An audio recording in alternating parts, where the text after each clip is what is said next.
मेरा नाम रुपेश है और हम लोग गांव में रहते हैं। मेरे परिवार में मेरे मम्मी पापा और एक बहन है जिसकी शादी हो चुकी है। मैंने अपनी पढ़ाई एक अच्छे कॉलेज से की हुई है। पढ़ाई पूरी करने के बाद मैं एक अच्छी सी नौकरी ढूंढ रहा था। नौकरी के लिए मैंने बहुत ट्राई किया, पर कहीं भी कोई अच्छी जॉब नहीं मिल रही थी। जॉब ना मिलने के कारण मेरे घर वाले भी मुझे ताने मारते रहते थे। आखिर एक दिन भगवान ने मेरी सुन ही ली और मुझे एक प्राइवेट कंपनी में नौकरी मिल गई। अब मेरी सारी प्रॉब्लम दूर हो गई और मैं खुश रहने लगा। मेरे परिवार वाले भी मुझ पर खुश रहने लगे। एक दिन मेरी खुशी का कोई ठिकाना नहीं था, जिस दिन मैंने अपने दोस्त की बहन के साथ पहली बार मस्त वाला क्रिकेट का खेल खेला था।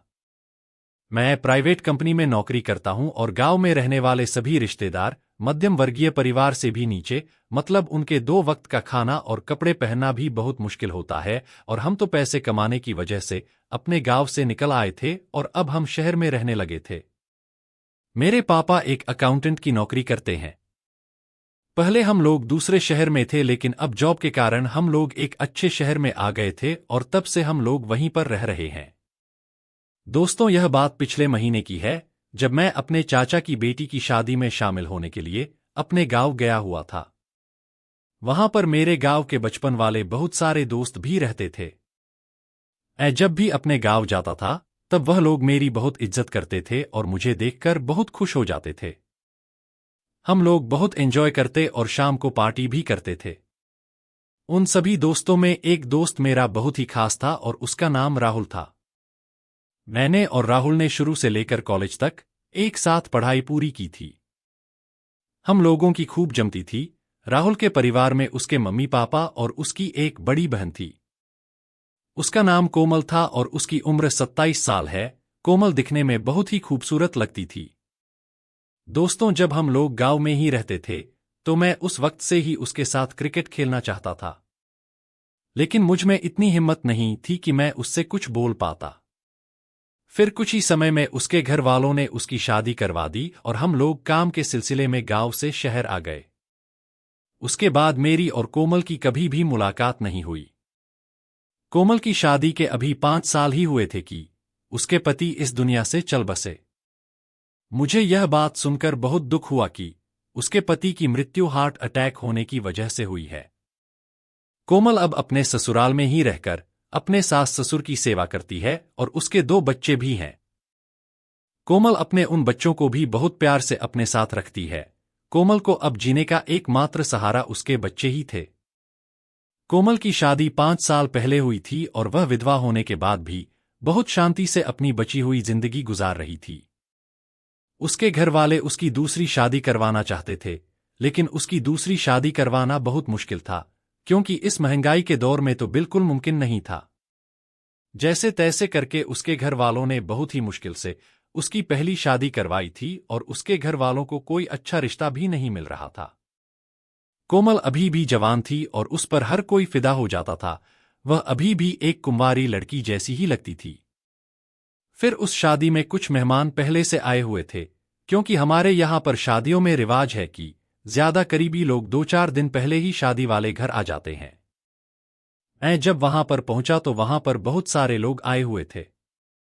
मैं उन सबसे मिला तो मैंने देखा कि कोमल भी वहीं पर थी, लेकिन मैंने उसके चेहरे पर वह वाली खुशी नहीं देखी जो मैं पहले देखा करता था।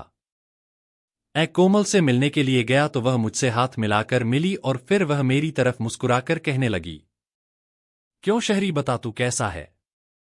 तुम्हें हमारी याद नहीं आती क्या? तू तो हमसे मिलने भी नहीं आता। कितने दिनों बाद गांव आ रहा है तू तो। मैंने कहा कि मैं तो बिल्कुल ठीक हूं, तुम अपनी सुनाओ, तुम कैसी हो और राहुल कैसा है? मैं शाम को फ्रेश होकर उससे मिलने जाऊंगा।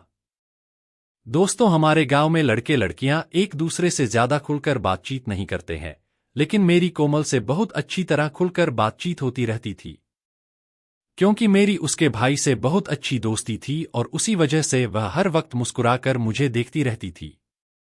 मैं उसको कभी समझता नहीं था कि वह मुझसे क्या चाहती है। कोमल के मन में कुछ और ही चल रहा था।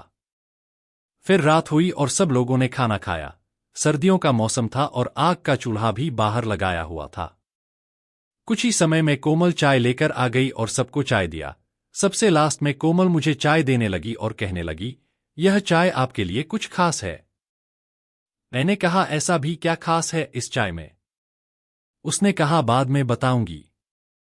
चाय के साथ साथ सब लोग गप्पे लगा रहे थे और सभी लोग मुझसे शहर के बारे में पूछ रहे थे कि तुम्हारा कामकाज कैसा चल रहा है, और भी बहुत कुछ पूछा। फिर ऐसे ही बातें चलती रही। कुछ ही समय में सब लोग एक एक करके अपने रूम में सोने के लिए चले गए और कोमल भी उठकर मुझे स्माइल देकर चली गई। लेकिन मुझे बिल्कुल भी समझ नहीं आया।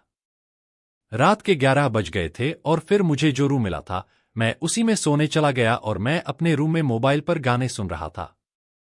मुझे यह सब करते हुए करीब आधा घंटा हो गया था। मैंने अपने लिए पूरा बिस्तर लिया था और मेरे पास एक सिंगल बेड जितनी जगह ही थी। गाने सुनते सुनते 1 घंटा गुजर गया और 12 बज गए, लेकिन मुझे अब भी नींद नहीं आ रही थी। दोस्तों, अब मैं बिल्कुल सोने ही लगा था कि मुझे दरवाजे के खुलने की आवाज आई। उस समय मैंने अपने रूम की लाइट बंद की हुई थी और मैंने देखा कि दरवाजे पर कोई था। लेकिन अंधेरे की वजह से मुझे पता ही नहीं चल रहा था कि दरवाजे पर कौन था। आने वाला जैसे ही मेरे करीब आया तो मैंने देखा कि वह कोमल थी और मैंने उसे पूछा कि तुम यहां क्या कर रही हो? तब उसने मुझे कहा कि मुझे नींद नहीं आ रही थी और मैं तुम्हारे पास आ गई। फिर मैंने उसे कहा कि यह तुम क्या कर रही हो, पागल हो गई हो क्या? यहां कहां आ गई हो? कोई उठ जाएगा तो हम दोनों के लिए मुसीबत खड़ी हो सकती है। मेरे परिवार वालों पर इस बात का गलत असर पड़ेगा और वह मेरे बारे में क्या सोचेंगे। प्लीज कोमल, तुम यहां से चली जाओ। लेकिन उसने मेरी एक बात भी नहीं मानी और उसने मुझसे कहा कि कोई भी नहीं उठने वाला, तुम इस बात की बिल्कुल भी चिंता मत करो। मैंने उसे कहा कि क्या मतलब है तुम्हारा, मैं कुछ समझा नहीं। तब उसने मुझसे कहा कि मैंने सभी लोगों को नींद की दवा दे दी है, क्योंकि मैंने जो चाय बनाई थी उसमें मैंने नींद की दवाई मिला दी थी। अब मैंने उससे पूछा कि तुमने ऐसा क्यों किया? उसकी कोई खास वजह? तब उसने कहा कि यह सब मैंने अपने लिए किया और फिर मुझसे बातें करने लगी। दोस्तों, उसके पास रखा घी तो पिघलना ही था और फिर मैंने कहा, कोमल क्रिकेट खेलना शुरू करें। उसने कहा, रुपेश, यह भी भला कोई पूछने वाली बात है। कुछ ही समय में हमने क्रिकेट खेलना शुरू किया और 2 घंटे तक हमने क्रिकेट का खेल खेला। क्रिकेट खेलने के बाद हम दोनों आराम करने लगे। अब हमें नींद भी आ रही थी और हम आराम से सो गए। सुबह मैंने देखा कि कोमल बहुत ही खुश नजर आ रही थी। इसके बाद मैं और कोमल ने एक दूसरे के नंबर एक्सचेंज कर लिए और अब हमारा किसी का भी मिलने का मन होता है तो हम एक दूसरे से मिलने चले आते हैं। तो दोस्तों, यह कहानी कैसी लगी कमेंट करके जरूर बताएं। वीडियो अच्छी लगी तो लाइक करके चैनल को सब्सक्राइब करें। मिलते हैं हमारे अगले नए वीडियो के साथ। तब तक के लिए love you and take care.